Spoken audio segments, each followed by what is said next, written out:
Welcome to the Yeoman Podcast. I'm your host, Geoff Graham. With me today is Jason Cox, the owner of the Monroe Companies. Jason is a real estate developer, lives in the Triangle area. We have been sort of Twitter friends, I guess, for a few years. See a number of things very similarly, and then have a couple areas that we probably could flesh out some disagreements. Maybe we'll agree on them anyway. But I wanted to have him come on and share his story as a real estate developer, and then that'll probably send us into some discussions about the built environment, our philosophies of real estate development, and how the human environment has come to be. Jason, welcome to the show. Thank you, sir. I appreciate you having me. Yeah, very glad to have you. So tell us, actually, before I get ask you to share your winding story to becoming the real estate developer that you are, I'd love for you to answer this question. You're kind of somewhat infamous for it. Why do you hate firefighters and fire trucks? What is firefighters are awesome. Actually, I get accused of that a lot. It's super funny. I actually, one of my closest friends, his kid's my godchild and vice versa. That couple comes over for dinner almost every Thursday night for family dinner at my house. And I actually know and interact with a lot of firefighters. So I kind of get accused of that claim of hating firefighters, which is the very opposite.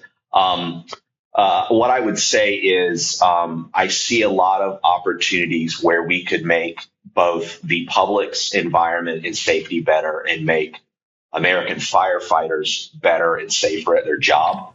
And so a lot of times when I approach conversations about fire trucks, it's less about I'm mad at the American firefighter, and it's more about I see a lot of second order outcomes and consequences and downstream effects of sort of a culture around both the size of the trucks, the size of the streets, et cetera, that are actually what I call negative life safety outcomes. So the effort to be safe is making us less safe, both for the firefighters themselves and for the general public. So I get accused of hating firefighters. In fact, I love firefighters.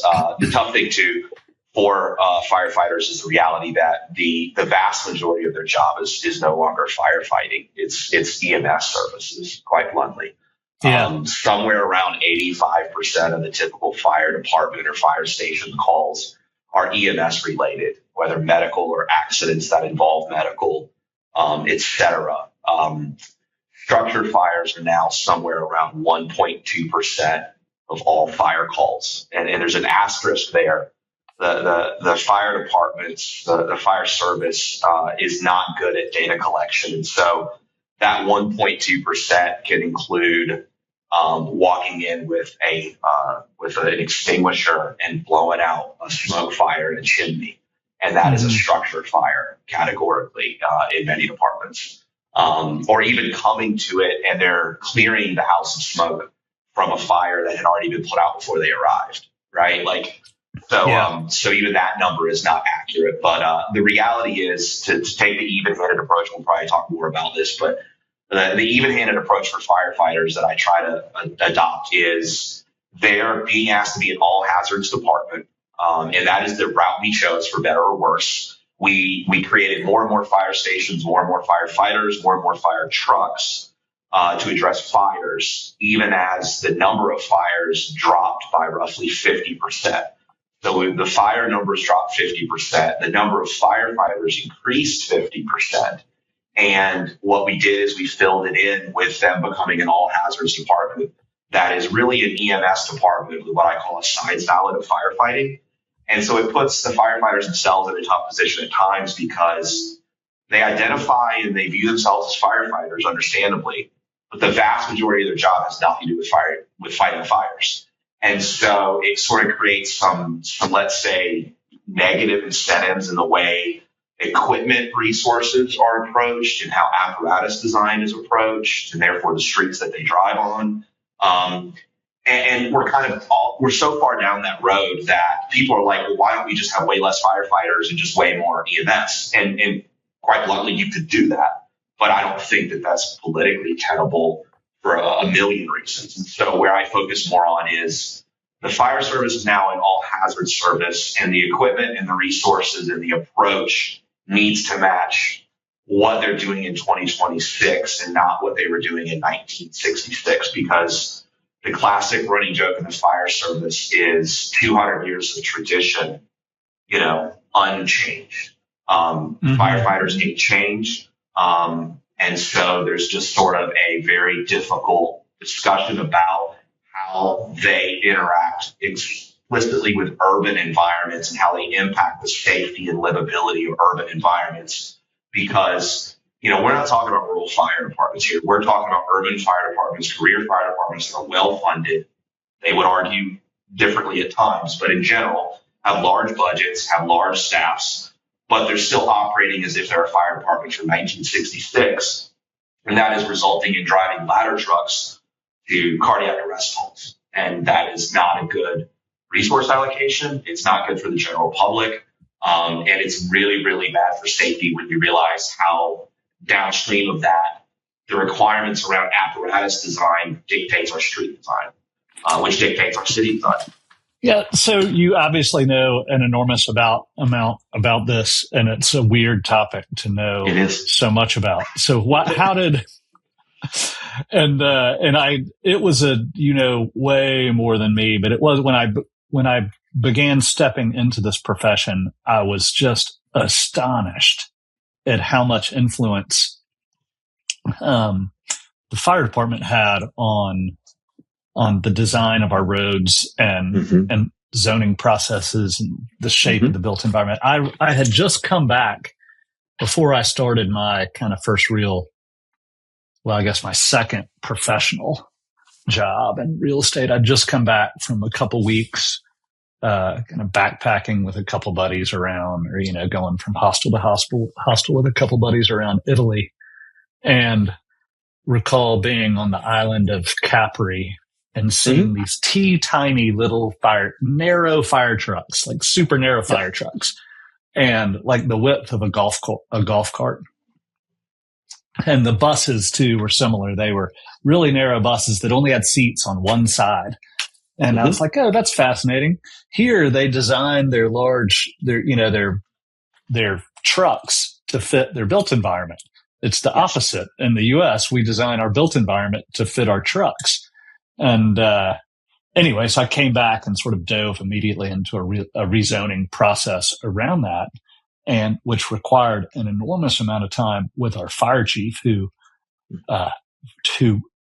to our great fortune, I mentioned this a few times, but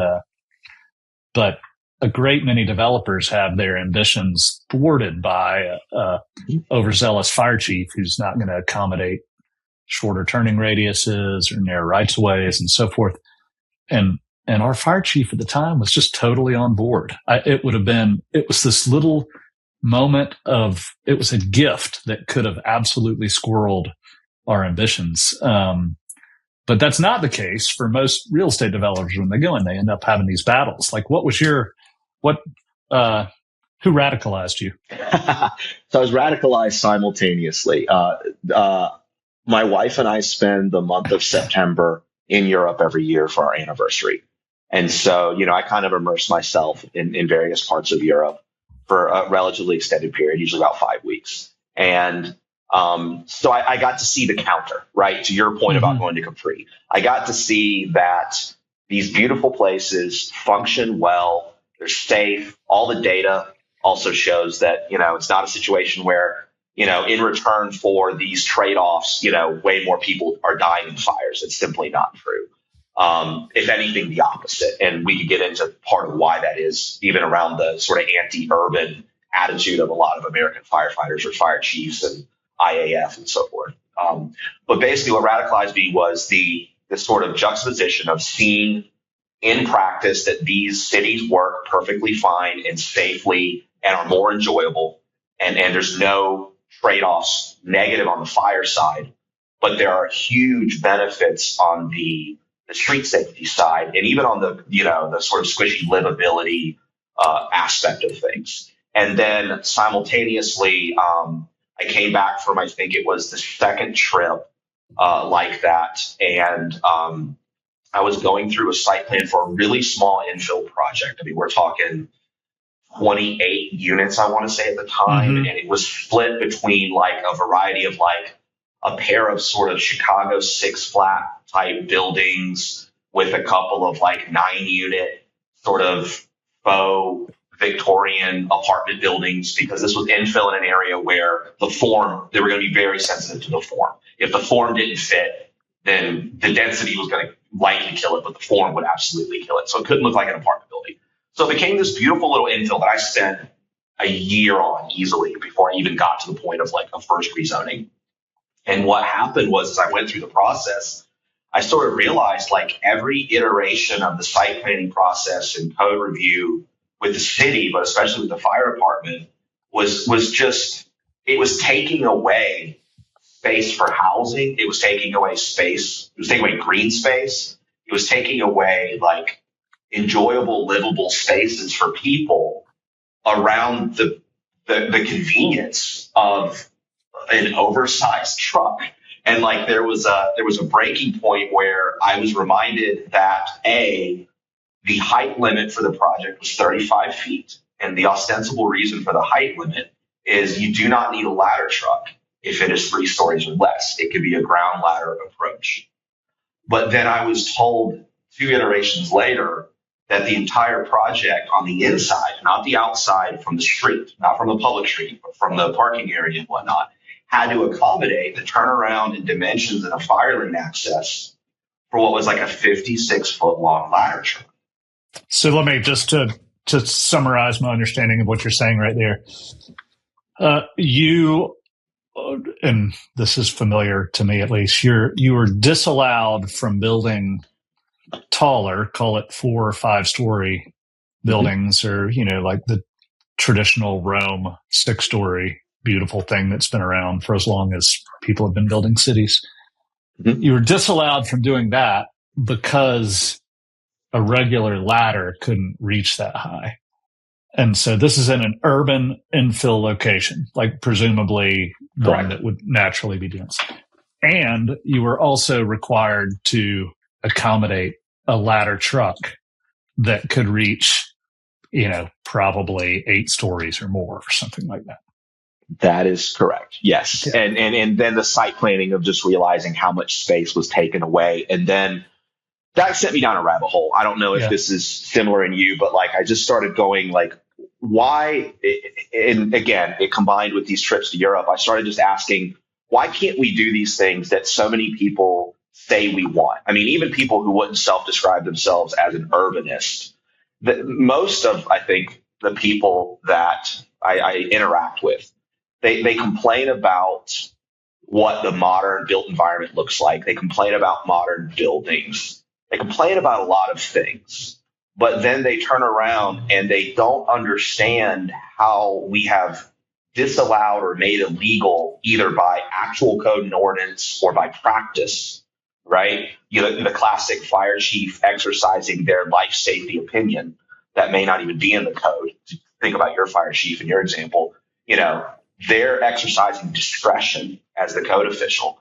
People don't realize how much that impacts why you don't see more of these places they say they love. And there are other reasons that I'm sure you and I can get into around finance, capital markets, regulatory aspects, et cetera.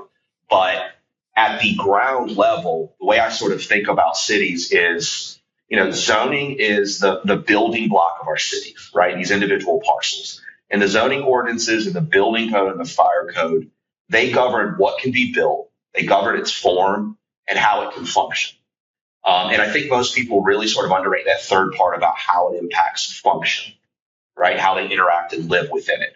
So that then dovetails into this second thing, which is where the fire trucks become a bigger thing than people think, and fire departments specifically, which is the public right of way that surrounds all these individual building blocks. That negative space that contains your streets and your sidewalks and your utilities and so forth, they determine how these individual building blocks interact with each other. And the choices that are made there can limit or improve their function with each other, right? Which really means impacting the enjoyment of people who live or work or walk or simply interact with these places. And the fire trucks are sort of representative of an issue where we're incredibly wasteful with the most important resource we have, which is the space within our urban environments. Right. And we show this in how we treat our public streets and sort of this lack of spatial design that just shows up everywhere over and over and over again, including, yes, in the trucks. And to your point earlier, the rest of the world, and I tend to go back to Europe for a variety of reasons, but the first reason I mostly go back to Europe is A, experience, and B, I think trying to compare a Japanese fire truck to an American fire truck is quite bluntly impossible to ridiculous. They're just very different cultures in so many ways. But comparing a European city grid to a U.S. city is much less of a jump, if you will, right? Environment-wise, culture-wise, et cetera. And so, I just kind of kept going back to your point of in Europe, they designed the trucks to accommodate the cities while making sure, obviously, that they are able to mount a proper safe response. And what we chose to do at some point in America is we decided to let the trucks dictate the cities, and it is making us less safe, and it is wasteful of the resource that we have the least amount of, which is enjoyable open space in urban environments.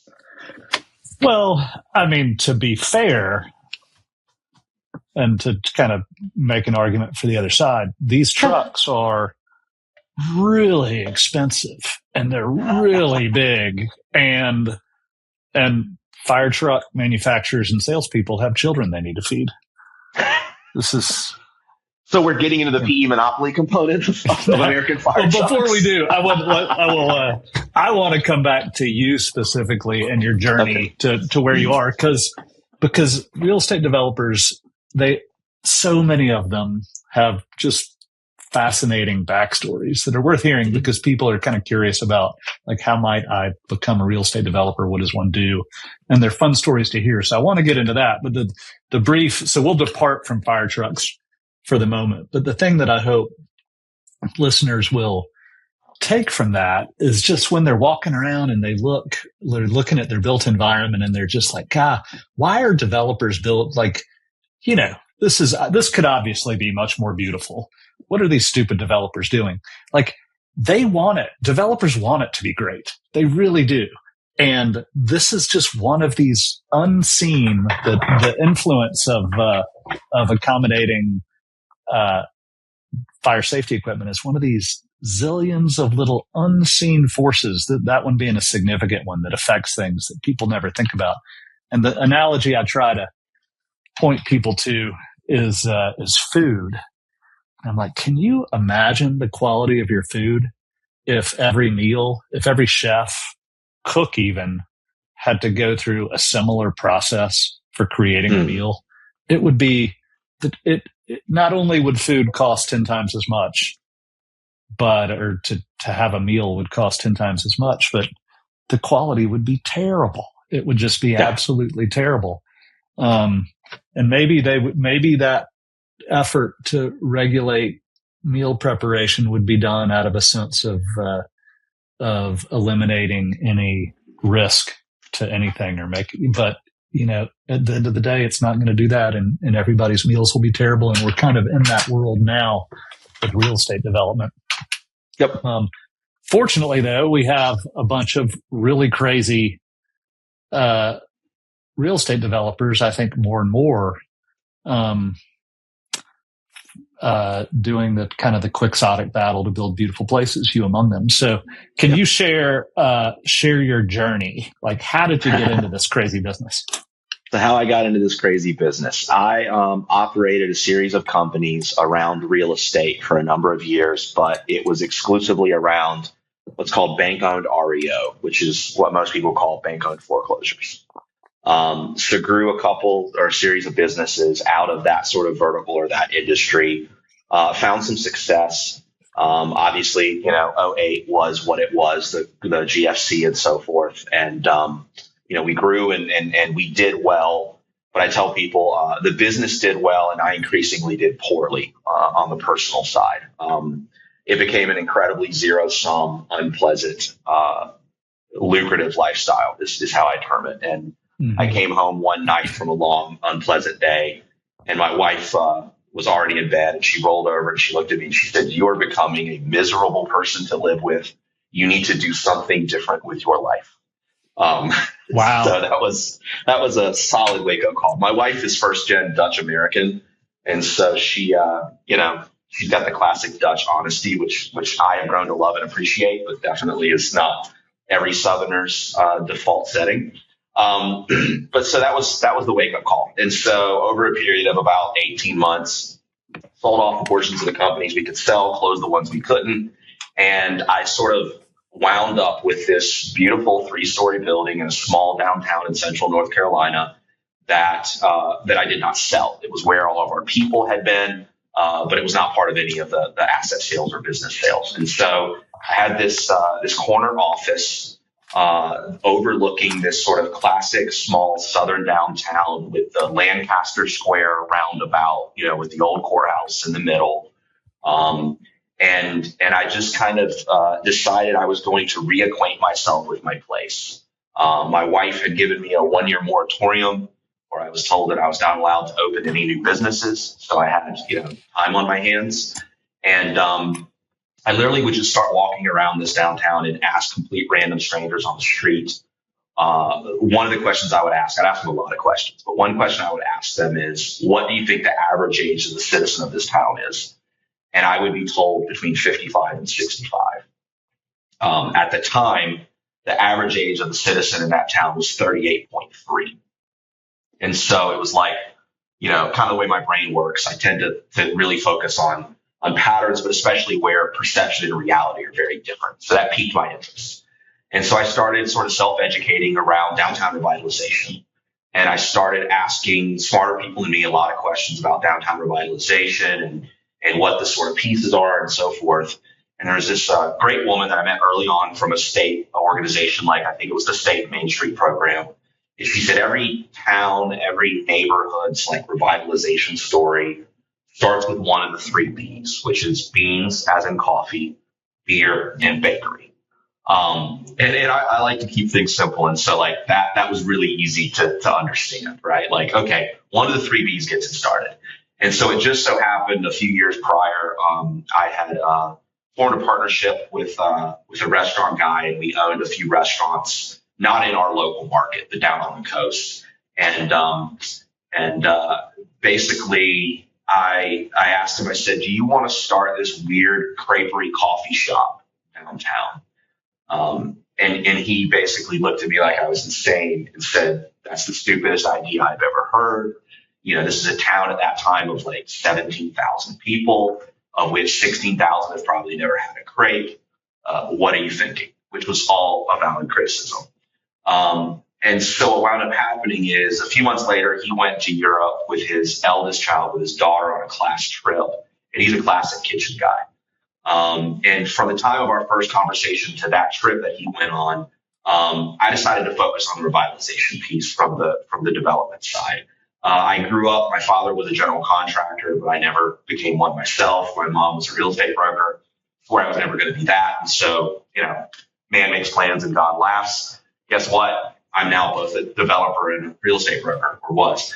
And so what wound up happening was I spent about that first 6 months of my 1-year moratorium self-educating on downtown revitalization. And then I spent the next 6 months identifying buildings and best practices around sort of what I thought could fill in this downtown and make it cooler, and why it made sense, even though it seemed idealistic. And so like the things that I focused on was, this was a downtown that was exactly 1 mile off the interstate. So from that Lancaster Square to the interstate exit was 1 mile. So accessibility was phenomenal. It was equidistant between the second and third largest MSA in the state. And so there was a lot of traffic, and there was beginning to be a good amount of growth in its surrounding communities, but not that community itself per se. And it had just sort of been lost in time. And so I kind of went whole hog, and I bought the first 40,000 square feet of downtown buildings It just got started. Um, and so these were all historic rehab, classic sort of 3-story older what town buildings is this? that What is the town? we gutted to the original, respected the Yeah, historical. that's a great name for a So town. this town is a tiny town called Graham, North Carolina. Gotcha. Fits exactly, basically equidistant between Greensboro and Durham, and is in what is now a very fast-growing area. And so picked up the first 40,000 square feet of buildings and started rehabbing them. My partner came back from his European trip. It had been like 9 months since we had that first conversation. He, being a kitchen guy, had tried crepes all over the various countries they visited. And he came back and said, I'm in. And so in one of the buildings, we started this weird little creperie coffee shop. And it sort of became the weird blue building is how I refer to it, because I painted it like George Washington blue to stand out amongst the sea of beige at the time. It kind of became like a way to cheat around the revitalization piece for my development side. So, I did get to cheat a little bit there. And I think at this point, just in that 2-block radius, I think we brought in somewhere around 26 businesses since we started. Some are obviously low traffic, personal office type stuff, but plenty are also restaurants, your classic, a barcade, your couple of breweries, your event space. So now, so on and so forth. Do you have any active development projects? Yes. So I'm sure you probably have a similar experience right now where, combination of construction costs and rates make things a little more complicated. So what we have right now is I have a 1896 textile mill built in 1896 that we're going through the historic designation process on so it can be eligible for historic tax credits. And that's sort of an opportunity for me to anchor what we hope to turn into a small kind of arts-oriented neighborhood just a tad bit north of the core downtown.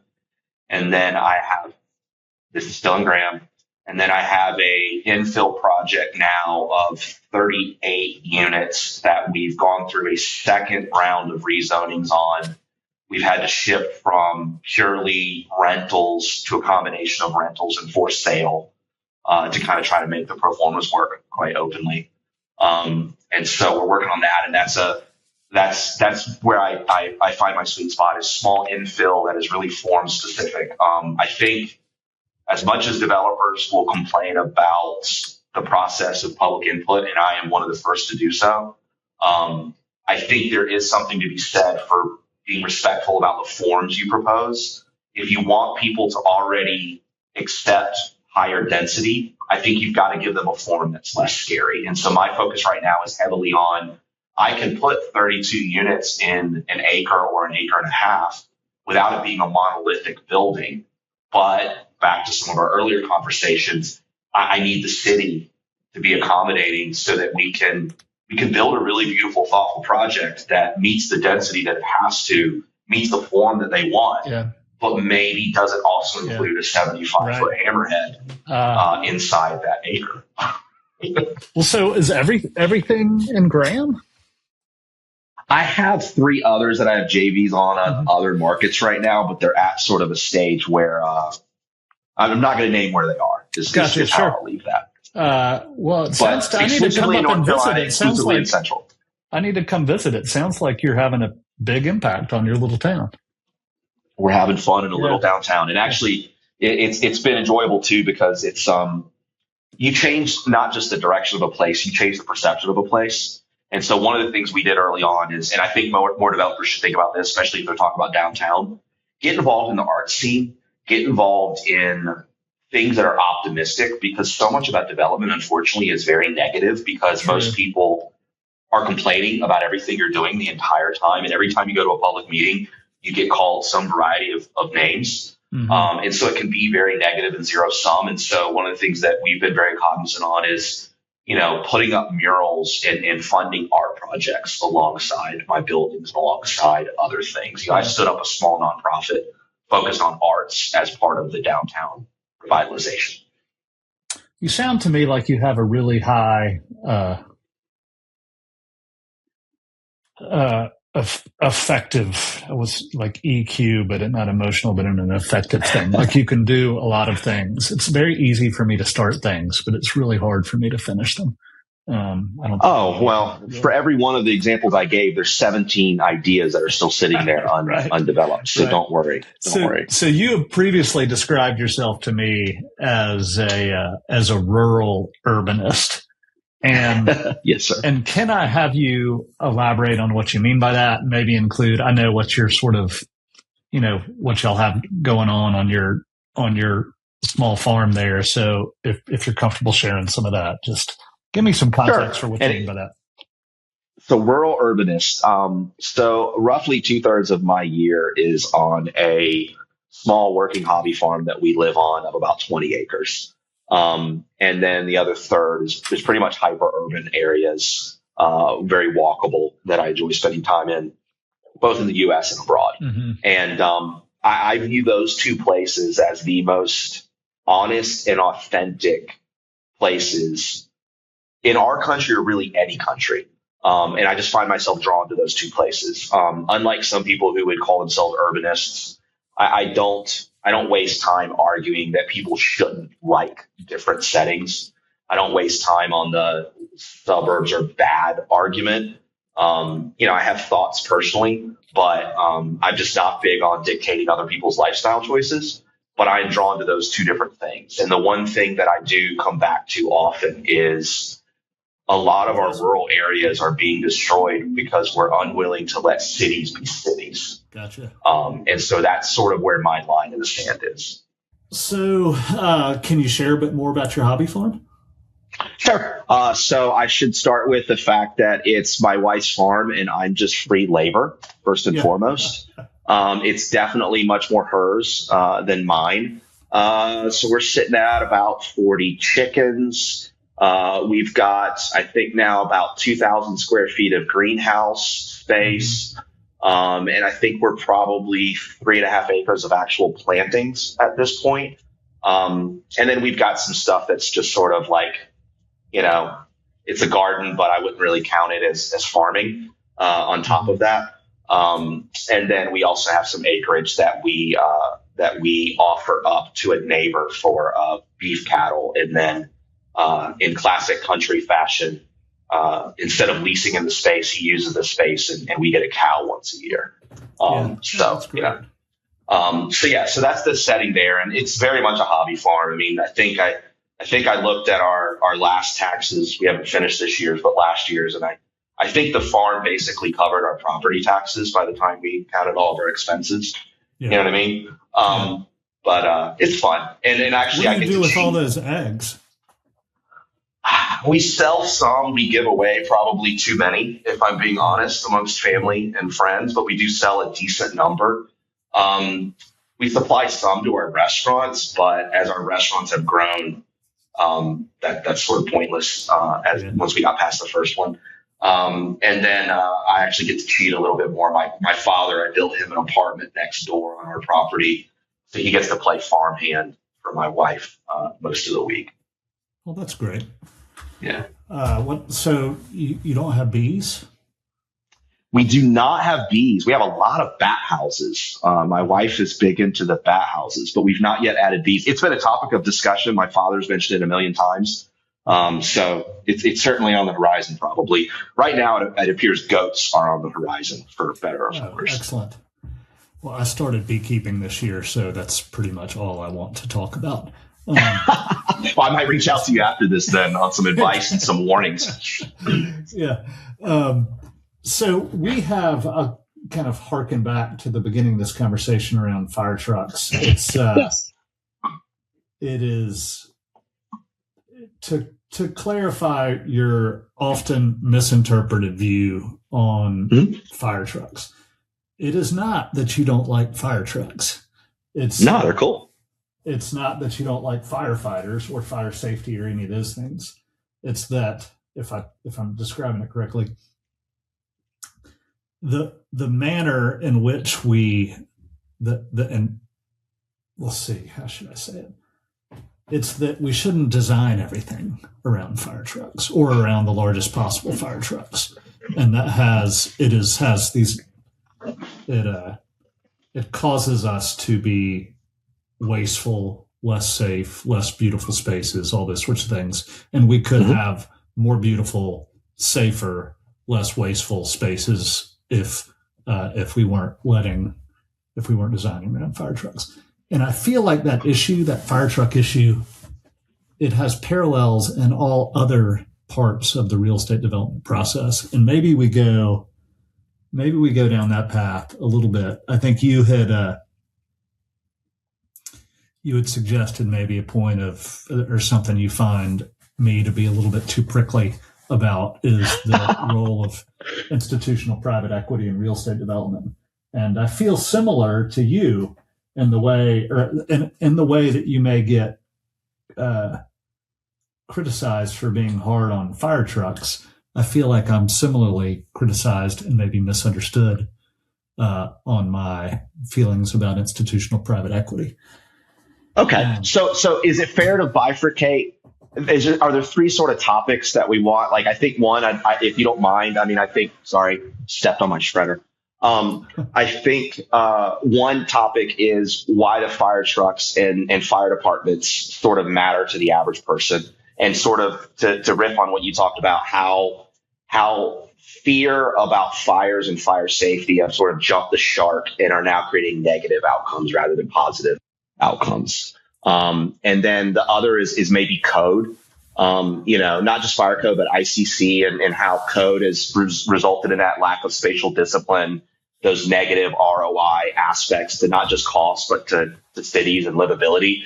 And then I think probably to your private equity standpoint, it's another where the thumb on the scale has created more negatives than positives over time. And because one thing I'd love to tell people is intent doesn't matter, outcomes matter. And I think the outcomes from each of these three topics, you could point to a lot of negative outcomes from private equity's dominance, from the way we've let fire trucks and firefighters sort of dictate urban environments, and how we've let code officials that are quite bluntly inherently anti-urban in their own preferences dictate how cities and buildings are designed. Mm-hmm. I guess we could kind of jump out into the agriculture side of that too, and what it means. Oh boy, monoculture. Yeah.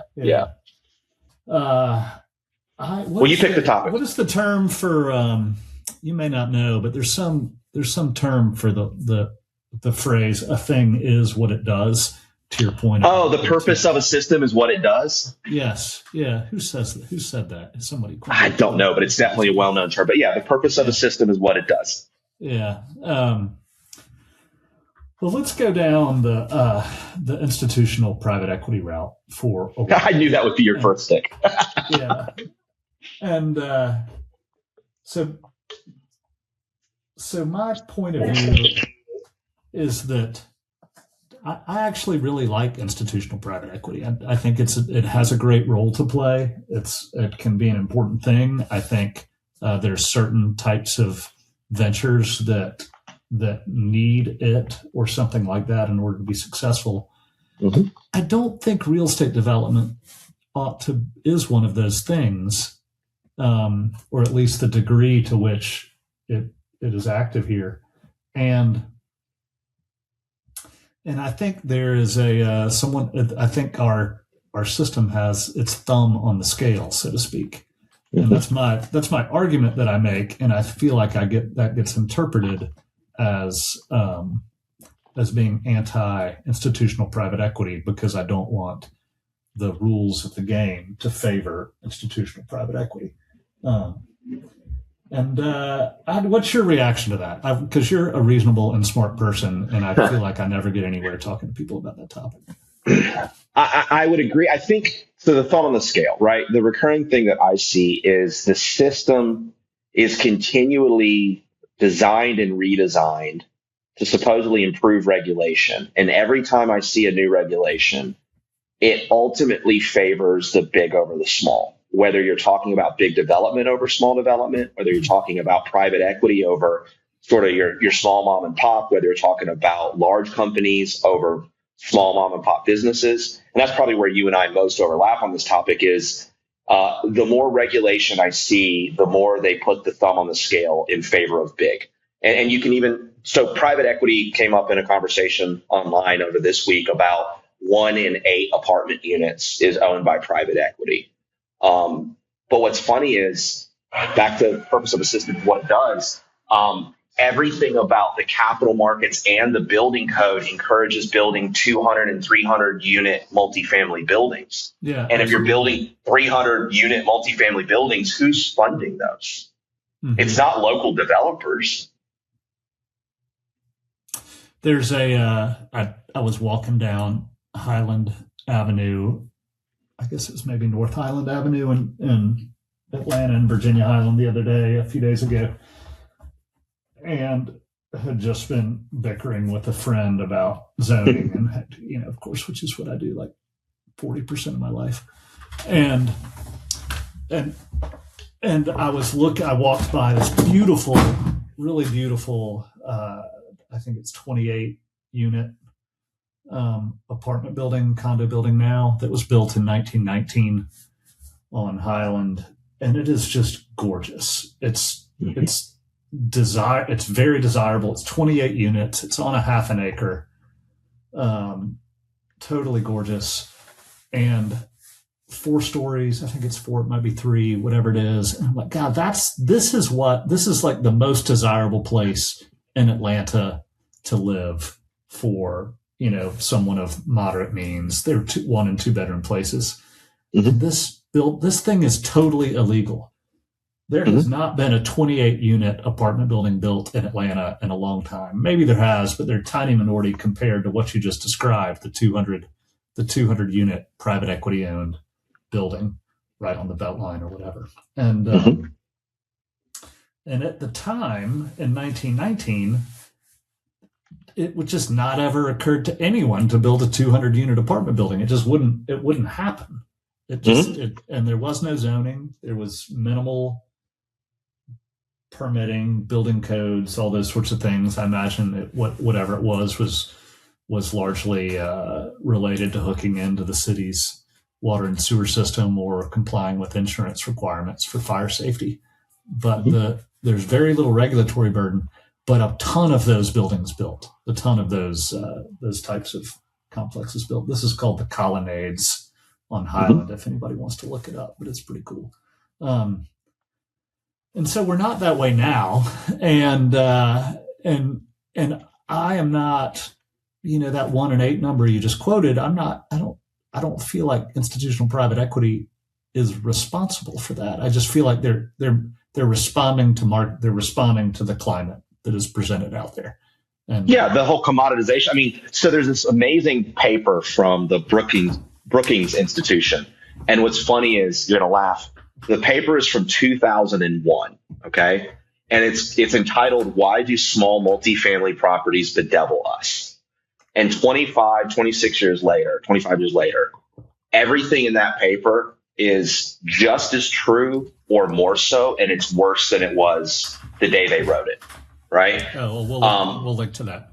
Yeah, it's a great paper. But basically, if you think about it, we could blame private equity, but if you go back to the building blocks of the system, it is effectively the same amount of work to design the colonnades today and go through getting it permitted as it is to design a 5/1 cookie cutter that your architect has already designed 72 other times in other markets, right? The city makes those 2 projects effectively identical in every way from a permitting process standpoint. Why would people build 28 unit buildings when it's the same amount of work to build 200 units? Well, and on top of that, we're sort of have emerged from a zero interest rate, phenomenon environment, but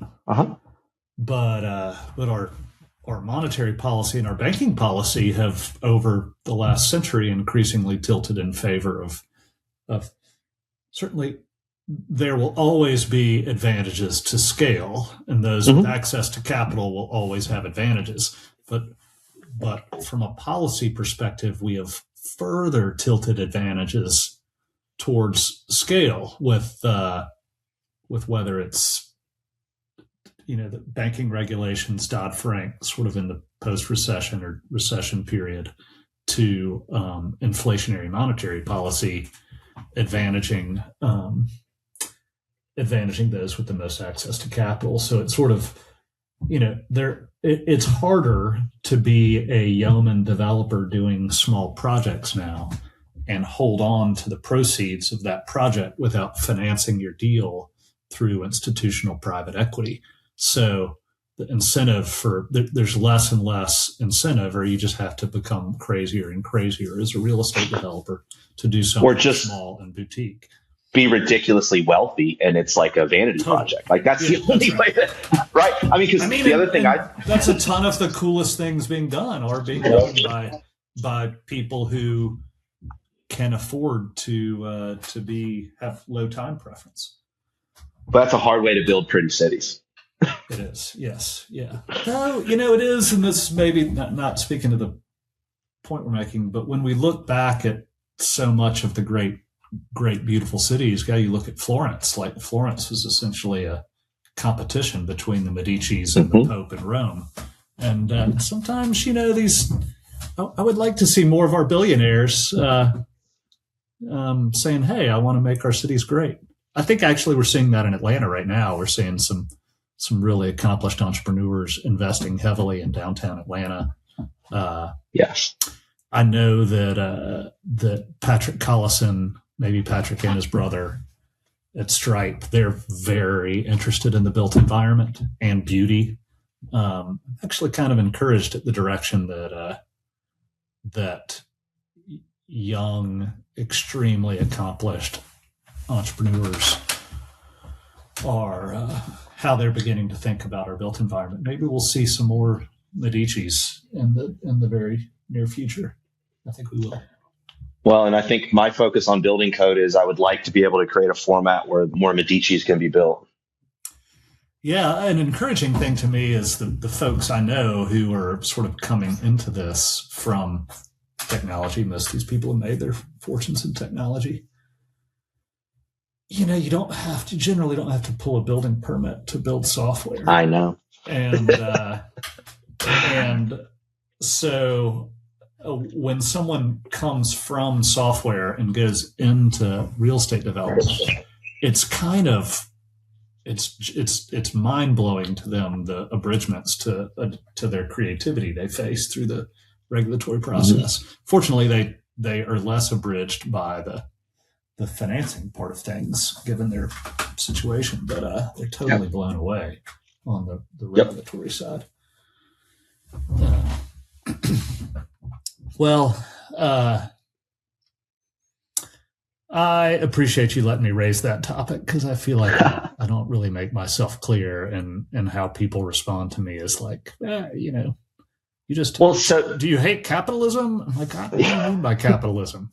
Well, okay. Or do we mean actual free market capitalism, or do we mean cronyism? Do we mean regulatory capture?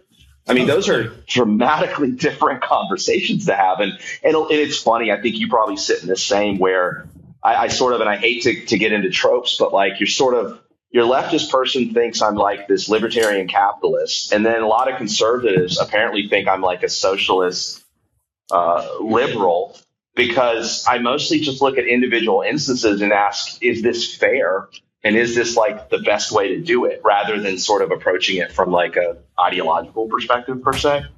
And back to fairness. I mean, yes, there's value to scale. Yes, a Walmart is always going to be able to do more than a mom and pop.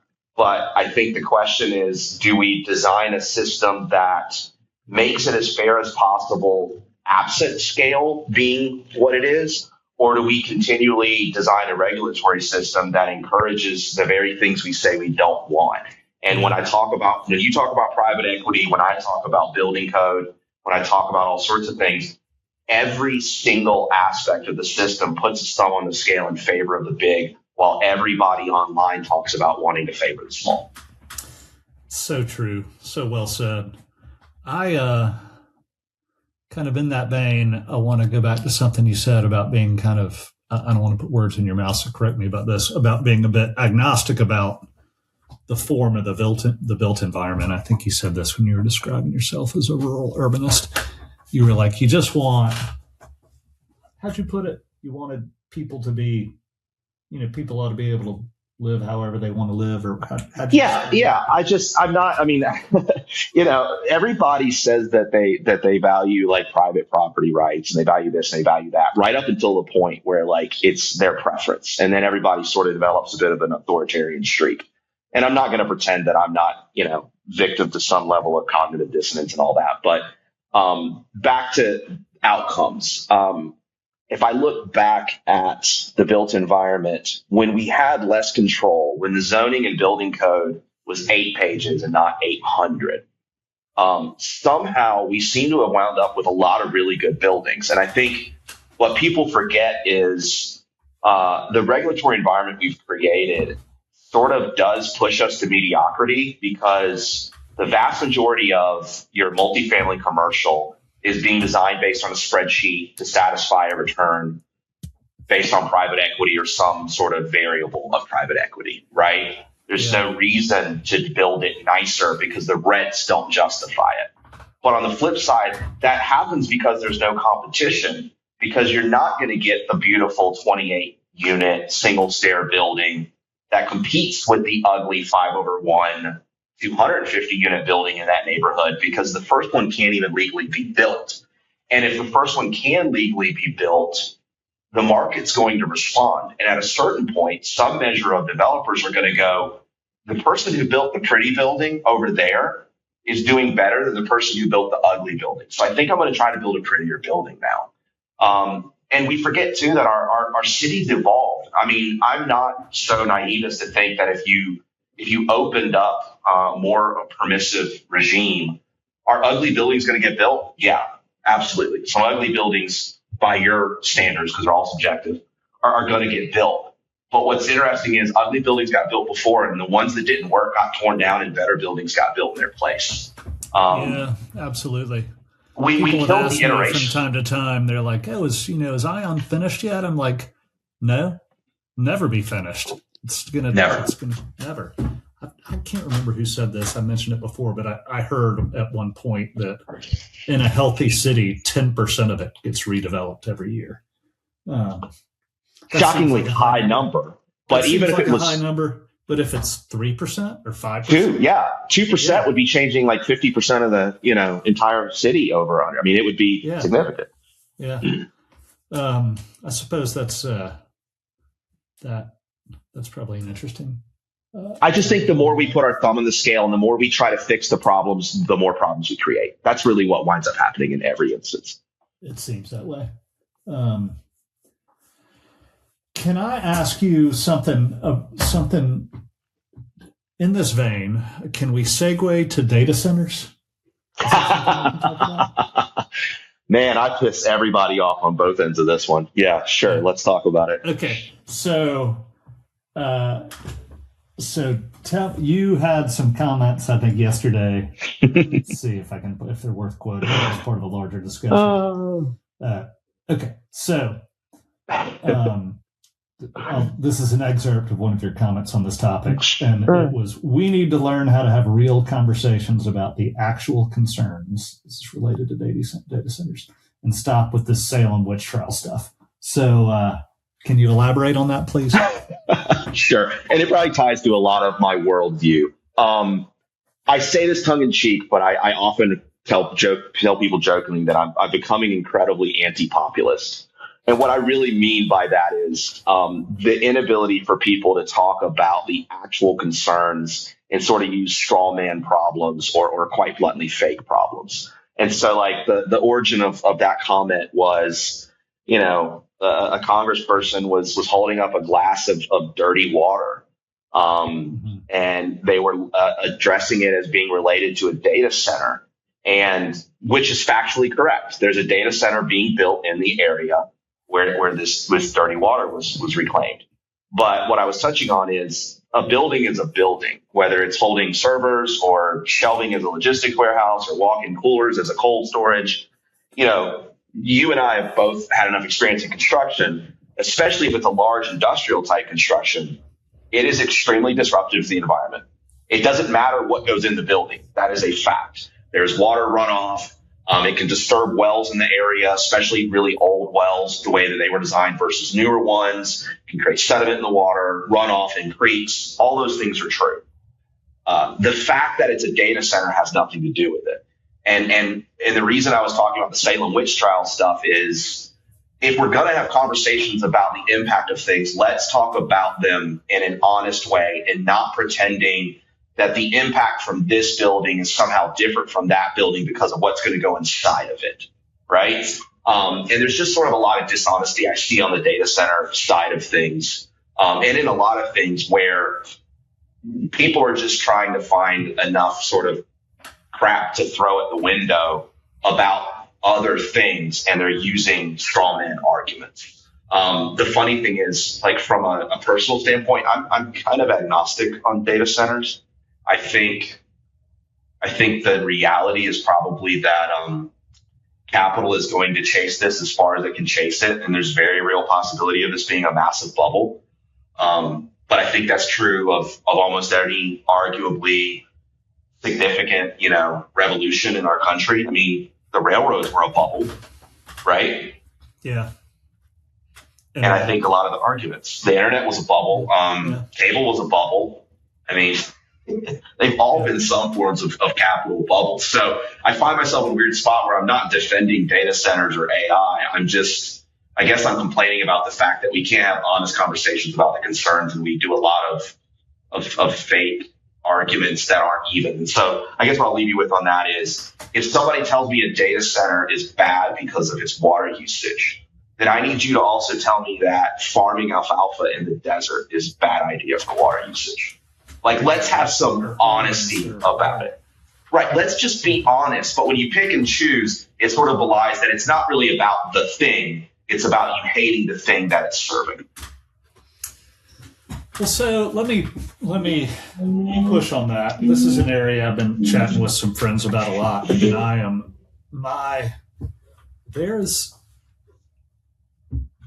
have two things that raise my eyebrows about data centers. First, I do think there's some bubble things going on here, and we're going to laugh about hopefully we will laugh about being so concerned about this issue in 5 years from now, and it won't be too painful for everybody. But what I understand to be the interest among the developers, owners of data centers, to shield themselves from future liability future harm that might be caused from their construction, that has raised my eyebrows and be like, I have no patience for that. Yeah. No, I have no patience for that. That's back to being even-handed. I mean, I think a lot of the complaints that people have had about data centers is like sweetheart economic development deals. And I tell people, if that happened, that was your eco dev and your leadership in your county or city allowed a bad deal to happen, right? Whether it was a data center or an auto plant or whatever else. And I think that that's a valid criticism.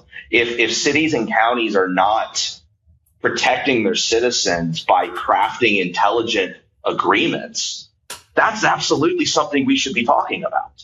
Cities, counties, states, and the federal government, there were carve-outs in the big, beautiful bill for these things, for liability shields and that, for this, that were, I understand they were structed. Well, that's back to cronyism. Yeah. But so a thing about this that has me like, kind of, is the scale and pace of what's happening here. It is an enormous scale. It's enormous, great pace. There's a great deal of urgency on the topic.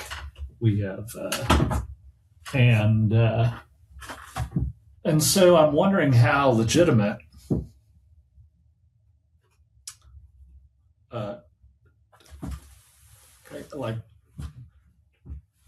how urgent is this topic? Like, I'm generally like a super big freak, property rights person. You ought to be able to do what you want to do. And my sense is that our economy is being marshaled from the top down, but also, both top down and bottom up, being marshaled to advance more data centers as fast as possible all of a sudden. And it just feels creepy to me. So is that okay? Is that, as a big property rights guy that wants you to be able to do whatever you want with your land, I'm like, I'm suspicious. So this is right now. I guess this is where my property rights line sits, and I think it might be similar. I don't think individuals should be able to sort of skew the system in their favor in an unreasonable way, right? If the rule for something is X for this thing, the rule should be X for the other thing, right? Like, I think the problem and the concern that people have, and I think some maybe are overstating, and I may be understating, to be honest. I think the concern that people have that is completely valid, and I share, is the regulatory system being bent in favor of this thing. And if that's the case, then yeah, that's unacceptable.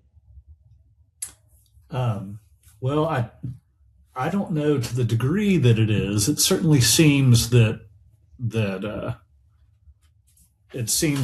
developers of data centers are successfully getting special treatment in the same way that, big companies who are, floating the idea that they want to relocate their headquarters to a new state or new city gets special treatments. Like, it does seem that is going on. At least they're making those efforts, and to a degree being successful in securing them. And the amount of money that's been pointed to this industry essentially all of a sudden suggests to me that that's happening on a really, really, really large scale. So I guess I don't really know what to do with that other than like, I'm suspicious, and that's. But is anything happening with the data center industry that hasn't also happened with corporate headquarter relocations, or industrial agriculture, or the energy export or the oil exploration industry for liability caps? Or like, no, those things happen, but it seems like a lot is happening really, really fast right now. So the scale could be larger. That's sort of my intuition. Yeah, I think the scale, and I think the proximity, I think is what's driving it. And I mean, I don't think it's helpful that quote unquote thought leaders in AI and AI founders, going out and telling people that the outcome of a data center is going to be an AI that's going to replace 30% of jobs in a certain period. I mean, if nothing else, like if I was a PR firm, I would say that's maybe not the best way to sell your solution.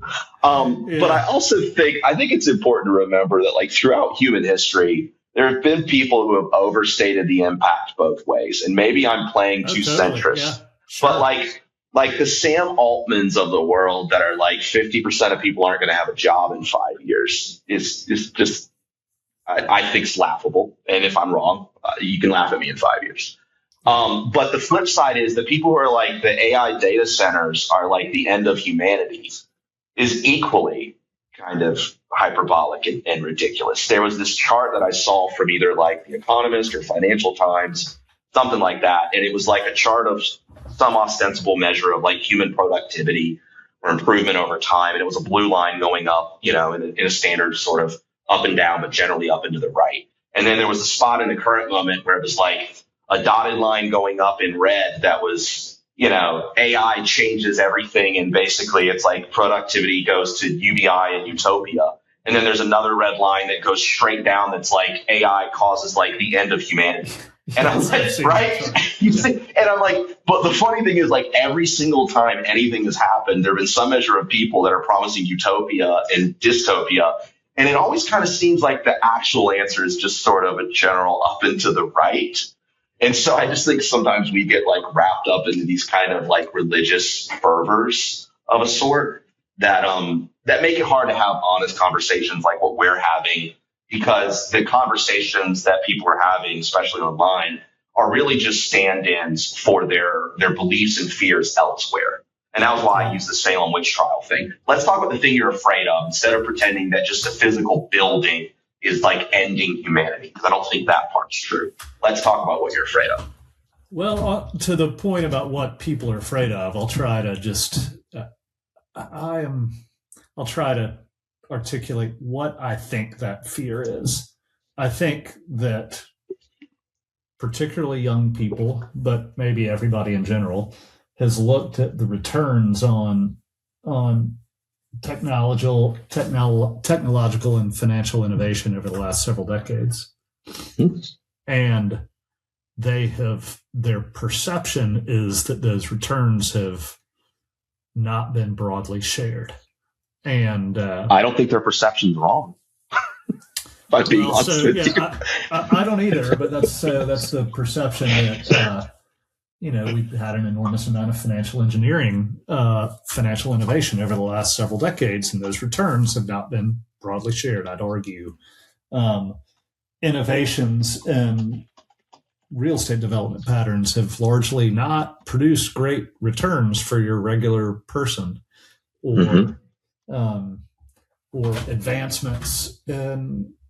And it seems like it's harder for the little guy, and it is, and it seems like it's easier for the big guy.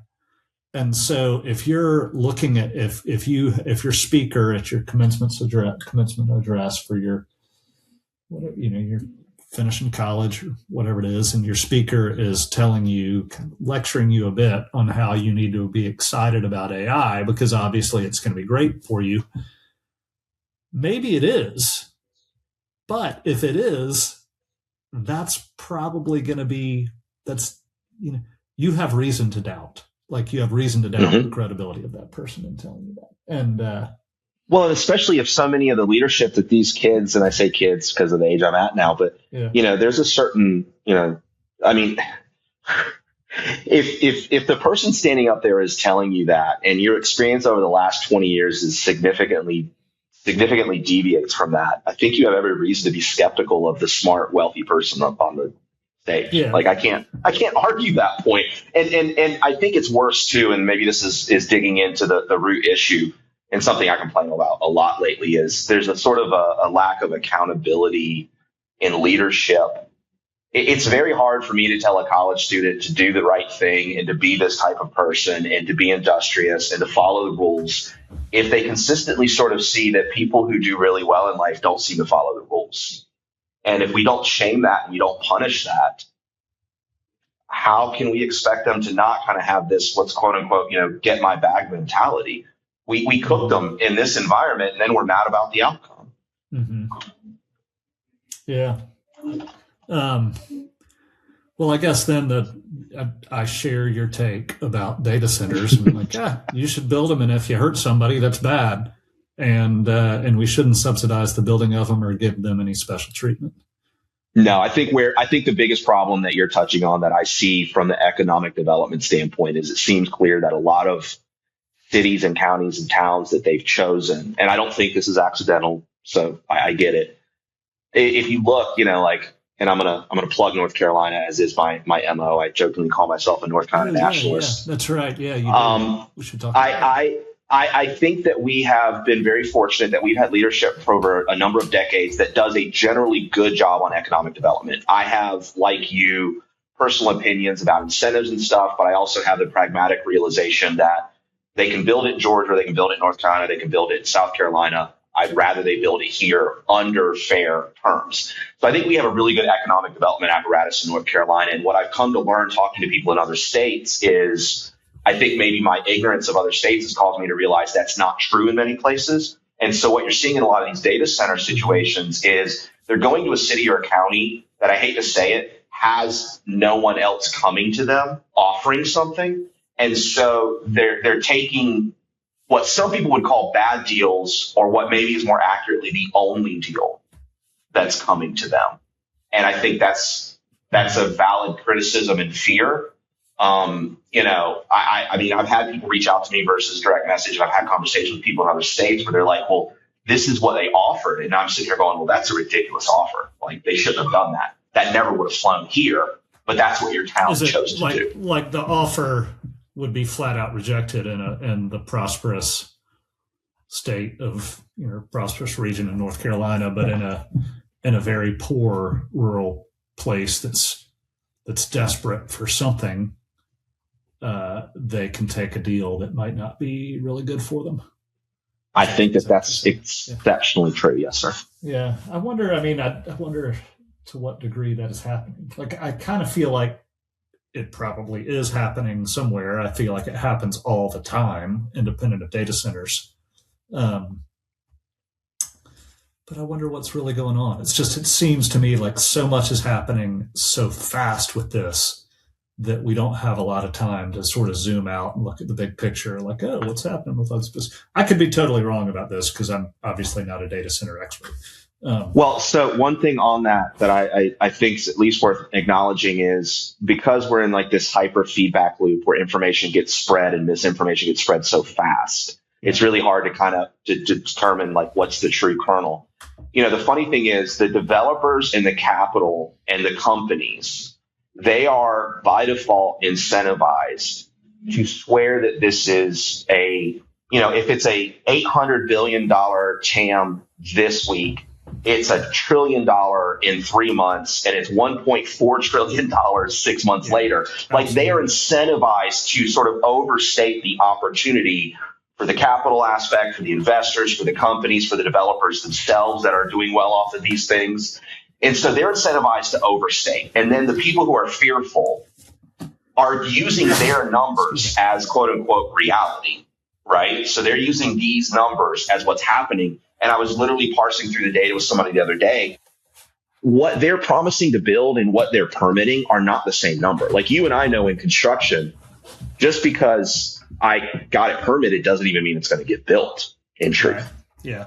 Just because it got rezoned doesn't mean it's going to get permitted for that exact project. And so I think the reality is that it's overstated for one incentive on the other side, overstated for a different incentive on the other side, on the opposing side.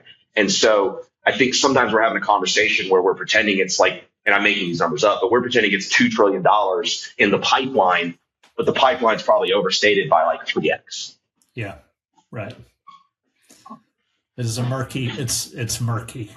Yeah. But I think I think you can accept the murkiness, and if you can pressure your officials who are involved in negotiating these deals on your behalf to not give anything away. But I think that what we're talking about is instead of a moratorium or a ban, I think what a lot of places need is a framework of what is acceptable and what's not. Mm-hmm. Yeah, well, I think we're going to see, maybe we'll get back together in a year and have this conversation. We'll have a lot more information, and probably the market will have changed dramatically. So can I turn back to your North Carolina nationalism? Sure, absolutely. Yeah. What's North Carolina doing so how are they doing so great? So I let me preface, I am born and raised in North Carolina. So I have to acknowledge my vantage point. My hometown is a nowhere town called Snow Hill, North Carolina, in Greene County in eastern North Carolina. Right. It's hog parlors and tobacco fields and chicken houses. There's nothing there. So, I mean, I could speak too about like the rural left behind areas all too well, including some of their own choices that led to that. But specific to North Carolina, I guess where my focus is, and the reason I'm sort of bullish on North Carolina is it has consistently done a very good job on economic development. I think it's won more than it's lost in terms of how it's structured those deals. We are very fortunate to have a number of great universities. The Triangle, the RTP area. And then if you kind of look back at the history of Research Triangle Park, Research Triangle Park was sort of a gold-plated standard of where we got industrial policy correct. The origins of RTP, and you'll appreciate this, it was a very sort of grand vision. And the local electeds, the state electeds, all got behind the vision, but then they turned around and they took all this land and they gave it to sort of this private public partnership that was able to be completely divorced from politics and make decisions around what was good industrial policy rather than what might be, politically expedient. And it led to just a massive amount of success in that area around research and bio and pharma. There's an amazing article from American Affairs that touches on the history of Research Triangle Park. And it really sort of outlines to me an example of a time that I wish we could get back to, of how we could do good industrial policy, that I don't think we know how to do anymore. What's an example of the industrial policy that's so good about that?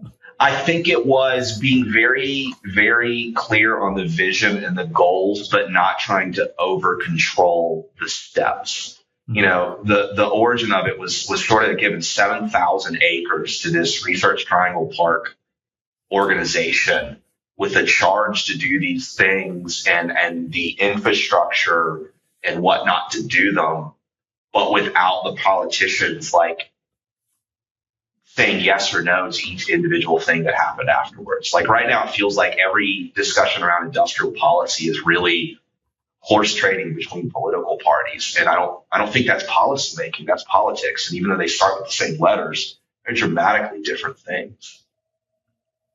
Was it a bit like a opportunity zone or a charter city? I really know. Embarrassing. It's a little bit. So the article is, if you want to try to link to it later, it's called North Carolina and the Regional Roots of American Industrial Strategy.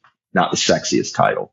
But it really does a great job about talking about the origins of the North Carolina Biotech Center and then how Research Triangle Park grew. And the most important thing that's sort of really critical to understand is the time frame in which this started. North Carolina was significantly poorer than its surrounding states. What people don't realize is that the history of North Carolina, we were never like a wealthy sort of plantation Southern economy. Your plantations and your wealth were Georgia and South Carolina. Your average farm size and what they grew was just much, much, much smaller in North Carolina. And so we were actually the poor state amongst your Virginia, North Carolina, South Carolina, Georgia sort of settings. And so we were quite bluntly sort of a backwater for a long time compared to some of those. And Research Triangle Park is kind of an example of saying we're going to put real effort into long-term, decades-long policy to build this out and to do this. And it's paid off. And then I think the second thing that's starting in the 50s. When did that start? Starting in the 50s, yeah. So basically what wound up happening is, the 50s and the 60s was when they were building this out. And, by like 63 or something, the Kennedy administration gave the nod that Research Triangle Park was like eligible for procurement contracts. And then that kind of like began, the next steps. And since then, I think what North Carolina's done a great job of is we've done a pretty good job of diversifying across a variety of things rather than putting all of our eggs in one basket. Yeah. And I think the other thing that we've been fortunate of is we've grown our economy across multiple markets. The fear that I always have for Georgia is so much of Georgia's economy is really just based on Atlanta, right? Georgia rises and falls with Atlanta to some degree. And I think that one thing we've been fortunate of is that the growth in the industries have been a little more spread out along that 85-40 crescent to the triangle, to the triad, to Charlotte. And it's worked out really well. I'm not going to say, it's like almost anything. It's 50% luck and 50% skill. But it has worked out well. The other thing that we've been fortunate of is I think that we have been a kind of a purple state. And I do my best to stay out of politics because I find it just breaks people's brains. But I think purple is a good color in that it prevents any one group of people from going too far one direction. And North Carolina's been the classic split ticket state for God knows how long now. Mm-hmm.